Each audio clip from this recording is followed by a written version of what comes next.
예, 시청자 여러분 안녕하십니까. 출발 마케돈 예민수입니다. 10월 14일 수요일입니다. 뉴욕 증시는 백신 관련된 이야기들이 차질을 조금씩 빚으면서요. 임상 중단 소식이 있었고요. 추가 부양책도 조금 답보 상태죠. 지수가 좀 밀렸습니다. 다우가 0.5% 정도 밀렸는데 뭐 있을 수 있는 조정 정도, 크게 이렇게 많이 밀렸다고 생각되지는 않는 범위입니다.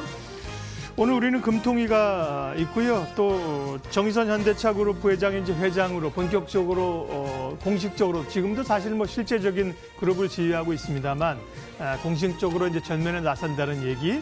현대차 그룹의 특별히 지배구조 상단에 있는 기업들에 대한 움직임 주목해 봅니다.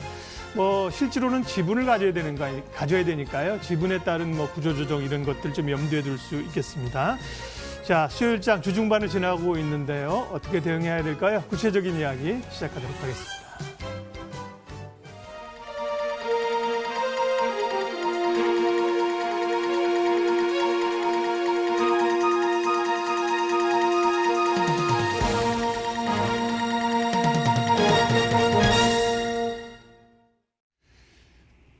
여전히 미국 대선이 변수이고요. 국내는 이제 3분기 실적 시즌이 발표됐는데요. 시장 흐름 체크하고 전략 세우겠습니다. 오늘은 특별히 펀드 매니저에게 듣는다. 라움 자산운용 김기훈 매크로운용본부장 함께하겠습니다. 어서 오십시오. 네, 안녕하십니까. 미국이 그동안 이제 좀 어려웠던 게 기술주들이 사실은 고점에서 꽤 많이 흔들리면서 부담을 줬던 건데요. 최근 흐름들을 보면 다시 조금 기술주에 대한 우려가 좀 불식됐다고 할까? 이러면서 관심이 있습니다. 미국 기술주는 어떻게 보세요? 예, 먼저 9월에 기술주가 왜 흔들렸나부터 생각을 해보면요. 그 기술주는 일단 8월까지 일단 많이 올랐었고요. 그 부담이 있는 상태에서 이 바이든 대통령 당선 가능성이 높아지면서 빅테크 그러니까 반독점 규제 그리고 세금 인상, 특히 해외 수입에 대한 세금 인상률이 높으면서 그 테크 기업들의 손해가 크다 이런 인식이 있었습니다. 그러면서 이 빅테크가 좀 빠지고 다른 종목으로 좀 확산세가 있었는데요. 반면에 이제 10월 들어서면서는 이제 실적 시즌이 미국도 가까워졌습니다. 그러니까 돌아보니까 무엇이 실적이 좋나 봤더니 결국 기술주가 실적이 좋지 않을까 이런 전망이 되면서 다시 기술주 쪽으로 매기가 가고 있습니다. 이 또 바이든 관련주나 이제 경제 재개 관련주들이 또 그동안 또 좀 많이 오르면서요. 또 부담도 생겼고요. 그 와중에 제가 보는 좋은 포인트는 지금 유럽이나 미국에는 우리나라와 달리 코로나가 다시 또 재확산하고 있습니다. 이렇게 되면은 결국 또 언택트를 보게 되거나 코로나가 있는 환경에서도 성장할 수 있는 회사가 무엇인가. 그러다 보면 나스닥 기술주가 되는 거죠. 그리고 또 부양책이 조금 빨리 나오지 않을까 기대도 했었는데 결국 대선 후로 미뤄지는 분위기가 되면서 추가 부양책이 없어도 자체적으로 성장할 수 있는 회사가 무엇인가. 여기서 또 나스닥 성장주가 됩니다. 그래서 지금 이 바이든 당선이 역시 유력화되고 있고 그 세금 인상 예고되었기 때문에 이거 계속해서 이거는 이슈로 부각될 수 있습니다. 특히 주가 고점에 갈수록 이 이슈는 또 부각될 수 있기는 한데 그러니까 지금은 그래도 실적 시즌 동안 테크주의 상대 강세는 저는 이렇게 좀 상대 강세 특히 이어질 것으로 봅니다. 이 시장이 지금 약간 어제같이 조정을 좀 받았는데요. 그런 조정 국면에서도 미국의 이게 중소형주를 할 수 있는 러셀 인덱스 이런 쪽이 안 좋았고 특히 더 안 좋았고요. 다우 지수가 좀 안 좋았는데 나스닥 지수가 상대적으로 선방했습니다. 오를 때는 특히 그저께 생각해보면 오를 때는 더 많이 올랐고요. 여기서 그러면은 의문이 있으니까 빅테크는 규제를 할 텐데요. 예. 근데 실적은 빅테크가 좋습니다. 그러면 그렇죠. 그러면 이거를 둘 다 피해서 좀 좋은 쪽으로 찾아갈 수 있는 방법이 있을까? 이런 고민도 있습니다. 그래서 이래서 미국에서 좀 많이 발굴되고 있는 게 중형 기술주입니다. 중형 기술주들은 지금 이게 오히려 빅테크와 경쟁을 하면서 막 올라오고 있고요. 아직 해외 수입이 있거나 무슨 실적이 엄청 큰 건 아니기 때문에 세금 우려가 크지는 않습니다. 예. 그리고 빅한 기업이 아니기 때문에 바이든 규제에서도 좀 벗어나 있을 수 있고요. 그러니까 이런 기업들이 주로 클라우드나 이런 쪽이 많이 있는데 트레이드 데스크, 패스트리, 클라우드 플레이어, 데이터독, 쇼피파이, 빅커머스 이런 다수의 중형주들이 있습니다. 그러니까 이런 기업들은 빅테크 규제에서 약간 자유로우면서 고성장 폭도 매우 크기 때문에 그러니까 이런 종목으로 요즘 관심이 많이 가고 있습니다. 기술주 중에 이제 수입을 많이 한다는 건 예를 들면 마이크로소프트나 이런 기업들이 해외에서 생산해서 자국으로 들어오는데 이런 데 대한 부담 이런 걸 말씀하시는 건가요? 그게 예, 아닌가요? 예, 제가 말씀드린 해외 수입은 해외에서 돈을 벌어오는 겁니다. 수입. 예. 이미 막 커진 미국의 테크 기업들은 뭐 우리나라에서 사업을 하고 있고요. 뭐 전 세계 사업을 하고 있기 때문에 그 돈을 뭐 해외 로열티 등을 통해서 갖고 오는데 해외 이익에 대한 뭐 과세라든지 이런 걸 말씀하시는 거군요. 그 세율이 11%에서 21%까지 급하게 오르는 것으로 지금 추정되고 있습니다. 그렇군요. 그러니까 기술주에 대한 관심은 여전한데 그 안에서의 차별화 전략이 필요한 겁니다. 중형 기술주들 얘기를 하셨고요. 바이든 관련주들이 뭐 노이즈는 좀 있긴 합니다만 당선 가능성이 높아지면서 지난주도 이제 그 관련주들, 관심주들 얘기하셨잖아요. 바이든 관련주 쪽으로는 ETF도 그렇고 계속해서 돈들이 들어온다면서요. 대표적인 게 뭐 친환경 이런 건데 이제 선거가 가까워질수록 혹은 이제 대선이 끝나고도 바이든이 된다고 하면 추가적으로 더 갈까요? 좀 바이든 관련주가 뭐 많이 올랐다가요. 최근에 조금 조정이 있었습니다. 친환경 태양광 ETF 같은 경우에 조정이 조금 있었습니다. 그 이유가 사실 약간은 큰 이유는 아니라고 생각하는데 태양광에서 약간 악재 뉴스가 있긴 있었습니다. 이게 관세 트럼프 대통령 때 관세를 올렸는데요. 그때 양면형 패널에 대해서는 관세를 면제해주고 있었습니다. 그거 허점이 있었는데요. 이 면세를 폐지하면서 2018년 태양광 패널 관세가 30%에서 내년에 15%까지 단계적으로 내려가는 국면이었는데 이것이 약간 덜 내려가는 이제 효과가 되었습니다. 그리고 또 태양광 대표주가 선런이 이제 엄청 많이 올랐는데요. 선런과 이제 비빈트가 합병합니다. 그 합병이 이제 이루어졌고 그 합병 이후 차익 실현이 나오면서 이제 관련해서 이제 태양광 ETF도 좀 하락을 하였습니다. 그러나 바이든 관련 주식 중에 이게 실적이 뒷받침되지 않는 거는 결국 이제 대선 테마로 끝낼 수 있지만 이 친환경 같은 경우에 매출이나 이익이 이제 실제로 성장할 거로 보기 때문에 결국은 이제 오히려 선거 이후에도 또 상승 추세를 계속 이어갈 수 있을 것으로 보고 이번에 악재는 좀 일시적인 악재로 이제 극복될 수 있다고 봅니다. 환율 얘기하겠습니다. 매크로 보시는 분들은 환율이 굉장히 중요한 변수잖아요. 뭐 달러를 물론 이제 1차적으로 봐야 될 거고요. 위안화 변동성, 위안화가 강세로 가면서 원화가 1,140원대까지 들어갔습니다. 환율 움직임에서 얻을 수 있는 인사이트나 준비들은 어떻게 해야 할까요? 원달러 환율이 이게 심리적 저항선이라는 말이 있지 않습니까? 이게 1,150원 정도 이렇게 저항선을 보는 것 같은데 거기 뭐 하회에서 막 1,145원까지도 이렇게 내려갔습니다. 그러면서 좀 시장에 얘기가 많은데요. 일단 먼저 우리나라 통화만 내려가는 것이 아니라 지금 유로 등 글로벌 주요 통화로 구성된 달러 인덱스가 고점 104에서 93까지도 내려온 상황입니다. 그래서 이제 전반적인 달러 약세와 함께 위안화도 강세, 그리고 뭐 원화도 강세 이런 상황입니다. 그리고 이게 이 바이든 당선 가능성이 높아지면서 민주당은 달러 약세라는 약간 공식같이 되면서 특히 이제 분위기도 더 달러 약세로 보고 있는데요. 민주당이 뭐 대선 승리 가능성이 계속 여전히 높고 당선 후에는 미국이 강한 경기 부양책을 하면 달러가 많아지면서 달러는 약세, 이제 원화는 강세. 그러니까 이런 흐름은 이제 이어질 것으로 보는데요. 최근에는 그렇지만 이제 하락이 급했습니다.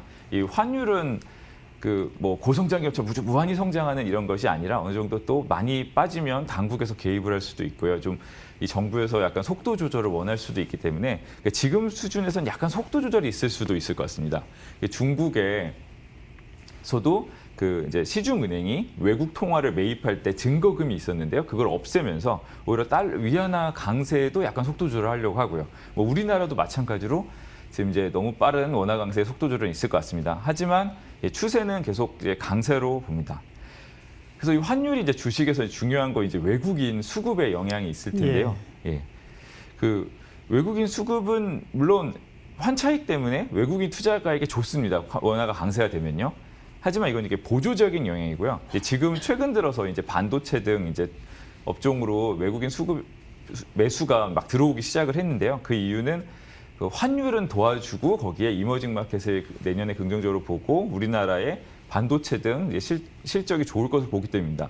외국인이 보는 이제 코스피는 MSCI 코리아로 보면 반도체 비중이 더욱 높습니다. 그래서 이 반도체와 비메모리, 뭐 모바일, 뭐 이런 삼성전자 이런 실적 강세가 외국인 수급에는 굉장히 중요한 상황입니다. 관련 대형주와 이제 관련 중소형주까지 이제 외국인 수급에 유입이 가능하다고 봅니다. 외국인들이 결국 움직인다는 거는 한국의 기업 가운데 대표적으로 반도체 삼성전자가 이제 움직여야 좋아져야 들어올 수 있을 텐데요. 삼성전자에 대해서 이제 외국인들의 매수세가 좀 눈에 띄게 보이죠. 그리고 주가도 6만 원을 지금 넘어서는 상황입니다. 주주 환원 정책도 이제 얘기가 좀 쏠쏠 나오는데요. 삼성전자 투자 의견 어떠세요? 예. 이 삼성전자를 이제 외국인도 그렇고 매수하는 이유를 저는 한 3가지 정도로 생각해 보았습니다. 네. 예. 먼저 첫째는 실적, 뭐 둘째는 배당, 이제 셋째는 덜 올랐다 이렇게 보고 있는데요.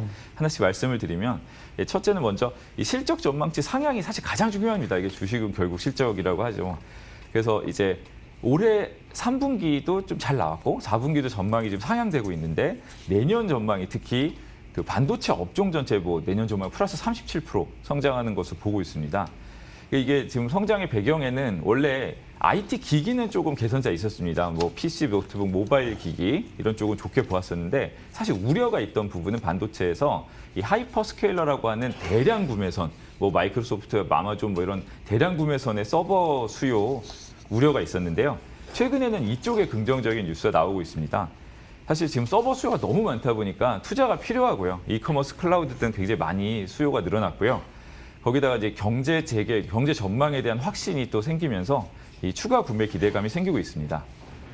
예, 둘째로는 이제 말씀드린 배당에 대한 기대인데요. 삼성전자 배당 정책은 3년에 한 번씩 이제 다시 합니다. 2018에서 2020년까지가 한 텀이었고요. 이제부터 올해 10월 말 정도 이제 다시 다음 내일 21일부터를 준비하게 됐는데 그럴 때 좋은 점이 지난 18년부터 20년까지 쌓여놓은 잉여 현금 흐름에 대해서 남은 부분이 있으면 이제 주주에게 추가 환원이 가능합니다. 그러니까 이런 이제 추가적인 약간 보너스 같은 기대를 이제 할 수가 있고요. 그리고 이제 또 새로 이제 갱신되면서 여기서 이제 또 뭔가 좋은 게 나오지 않을까 이런 이제 긍정적 기대가 있습니다. 또 셋째로는 이제 코로나 수혜주들하고 삼성전자를 비교해 보면 이제 별로 오름폭이 크지 않다 이거입니다. 이게 작년 연말 기준으로 55,800원 이런 정도 주가였는데 이것이 지금 이제 넘어갔지만 연초 고점에 크게 오르지는 못했습니다. 반면에 미국의 이제 나스닥 대형주, 삼성전자 이상급의 대형주들은 굉장히 많이 올랐고요. 일례로 비교를 해보면 애플이 내년에 이제 뭐 766억 불 정도가 전망이 된다. 그럼 삼성전자는 한 400억 불 정도 이익이 전망이 됩니다. 그런데 비해서 애플은 2조 달러, 삼성전자는 3,500억 달러 정도밖에 시가총액이 되지 않습니다. 이 비율로 비교해 보면 여전히 삼성전자가 굉장히 싼 부분이 있습니다. 이것이 이제 좋아지면서 이제 다시 리레이팅이 될 것으로 보고요. 이제 6만 원을 넘었는데 이제 고민이 있을 수 있습니다. 그럼 여기서는 이제 경기 개선뿐이 아니라 이게 장기 성장주냐 이런 관점도 있어야 되는데 이 메모리만 좋아지는 것이 아니라 지금 이제 결국 비메모리 파운드리가 TSMC랑 양강으로 재편됐습니다. 초미세 공정할 수 있는 곳이 이제 두 곳밖에 없습니다. 이것은 이제 단순히 이제 경기 왔다 갔다 하면서 회복하는 것이 아니라 이것은 이제 장기 성장에 대한 기대이기 때문에 이것까지 합쳐져서 보면 삼성전자는 6만 원 이상에서도 길게 보면 상승할 수 있는 종목이라고 봅니다. 장기적으로는 그런데 예. 단기적으로는 뭐 탄력이 좀 떨어지고 디램 가격이 결국 문제인데 디램 가격이 지금 당분간은 뭐 약세일 거라는 게 중론이지 않습니까? 그런 건 부담이지 않나요? 예, 맞습니다. 네. 예, 디램 가격이 뭐 단기적으로 상승하는 네. 기대는 아직 없습니다. 근데 어제도 뭐 예를 들어 마이크론을 예를 들어서 보면요. 네. 이 마이크론은 해외 리서치가 나왔는데 4분기에 된 기대가 아니라 결국 내년 1분기에는 이제 디램 가격이 개선할 수 있다. 근데 네. 그것을 좀 더 선반영하는 측면으로 이렇게 좋은 리서치를 좀 좋은 코멘트를 쓰기도 하였습니다. 네. 환율 얘기했는데요. 매크로 쪽 보시는 분들은 금리도 중요하잖아요. 오늘 금통위가 있는데 국내 금통위는 뭐 좀 움직이긴 이리저리 움직이긴 좀 어려운 상황이죠. 관전 포인트 좀 알려주세요. 예. 지금 역대 최저인 0.5% 금리 수준인데요. 네. 여기서 이제 금리를 인하하는 거는 사실 좀 부담이 좀 클 것 같습니다. 네. 뭐 계속 이제 자산 가격, 뭐 주택 시장 자금 쏠림 이런 걱정하고 네. 있기 때문에 그런데 영향을 줄 수 있는 금리 인하는 조금 뭐 가계대출 증가 때문이라도 좀 어려울 수 있지 않을까를 보고 있는 것 같고요. 예, 그럼 금리 인하 이외에 뭐 채권 매입, 국채 매입을 좀 사실 기대하고 있는 것 같습니다.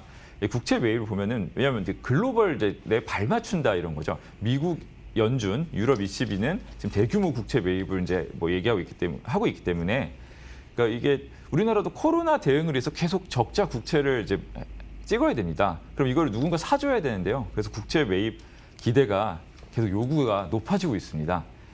그러니까 이런 측면에서 보면은 결국 이 채권 매입에 대한 얘기는 계속 나올 것 같은데요.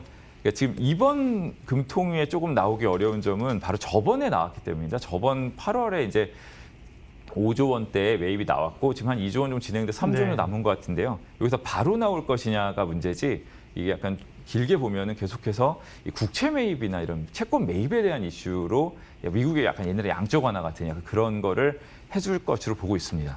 전략 마무리하겠습니다. 우리가 뭐 글로벌리 얘기했지만 어쨌든 관심 있는 건 국내 섹터니까요. 국내 주식 투자 전략 마무리해 주시겠어요? 예. 계속 좋게 말씀드린 부분이 반도체, 뭐 IT 네. 가전, 뭐 하드웨어 그러니까 이런 쪽 보고 있는데요. 그 일본, 대만에도 이런 관련 업체들이 많이 있습니다. 그걸 보면은 일본, 대만의 뭐 MLCC 업체, 뭐 기판, IT, 애플에 납품하는 체인들 전반적으로 다 좋았고요. 그러니까 그 대만의 뭐 TSMC, UMC 같은 파운드리 업체 계속 주가 좋은 상태입니다. 그 얘기는 그쪽 업황이 전반적으로 좋기 때문에 우리나라도 계속해서 반도체나 이런 IT 부품 이쪽들 좋게 보고요. 또 약간 좀 특이한 점이 좀 자동차도 요즘 계속 좋은데요. 자동차 중에도 요즘 논란이 있지만 대기업이 중고차에 진출하는 게 이게 맞는 것이냐 논란이 있습니다. 하지만 이런 거 만약 진출이 성공하면 이쪽에는 가능성은 주가 상승 가능성은 굉장히 높게 보고 있습니다. 그리고 친환경 쪽도 계속 말씀드리고 있는데요. 친환경 쪽은 뭐 주가가 뭐 실적 시즌 약간 쉬릴 가능성도 있고 하지만 이것은 결국 내년의 종목이기 때문에 조정 시 계속 매수 찬스로 보고 있습니다. 또 하나 더 말씀드리면 이게 미국에서도 계속 온라인이 강세지만 그 내수 중에도 마트, 코스트코나 뭐 타겟 같은 이제 마트 업종이 좀 괜찮은데요. 우리나라도 이제 그 마트 관련 좀 괜찮게 보고 있고요. 원화 강세가 되면서 뭐 거리두기 1단계 또 수혜가 될 수 있는 주류 같은 이제 음식료도 좀 좋게 보고 있습니다. 네, 펀드 매니저에게 듣는다. 라움 자산 운용 김기훈 본부장님과 함께 시장 분석하고요. 전략 세웠습니다. 고맙습니다. 예, 감사합니다.